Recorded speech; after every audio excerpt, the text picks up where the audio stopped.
ঘটনা আমি মুরগির বাচ্চার আদার দিই, আরো মুরগি আছে আমার বড় বড়, সেই মুরগিগুলোর আমি আদার দিই। এই বুড়ো মুরগিটা কুতুনি দিয়েছে, তারপরে আমি বুঝি ডিম পারছে, তো এই ছাও পারছে এটা তো আমি জানি না। তারপর যাইয়ে দিই এই বাচ্চা। কয়টার সময় 12টা বাজে ঘটনা ঘটছে? 12টার সময়। আগে কি ডিম পারছে? ডিম পারছে কয়টা পারছে আগে? আগে ডিম পারছে 7টা।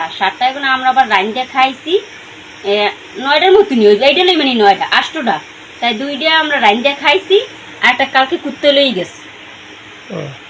তা এই অন্য ঘর থেকে যে দেখা গেছে যে ডিম তো আইনা দেয় নাই, না কেউ দেয় নাই। এটা কি খোসা পাইছেন? কোনো খোসা পাই নেই। আমাকে অফিসেরও আইছিলে আশার ব্যাংকের, হে ইয়ে কইতে আছে এমন হয় তোমরা ই করতে আছো। আমি কইতে আপনি বিশ্বাস নয় আপনি বৃষ্টি দেন, হে আবার শহীদ তল টল সব বৃষ্টিছে, কোন হানে একটা খোসা পাইনি। বাচ্চা কি ঠিক আছে? হ্যাঁ বাচ্চা ঠিক আছে। এই আঙ্গুল মাঙ্গুল অনেক হয়েছে, এই তেল আবার ওয়াক করে দিয়েছি, আমি ওই নখটা কাটতে দিয়েছি, কই আবার এক ডিমের ছাল্লা করে ইয়েছি। আপনি কি দেখছেন? আমিও দেখছি আমার ডাক দিছে যে দেখতে যাই, এবার আইয়ে দেখি মুরগিটা নামছে মতুনি, মুরগি বাচ্চা তুই এবার আমি ডাক দিছি কইতে দেখতে যাই। এই রকমের ঘটনা আমি তো আর কোনো সময় দেখি না। এবার আমি আশ্চর্য হয়ে গেছি, কই আল্লাহ কি অবস্থা হইলো। এই বাড়ির মানুষজন সবাই বলান দিছে, আমার মামা শ্বশুরকে দেখেন এই বাচ্চা লাইছে মুরগিতে ডিম পেরে নেই।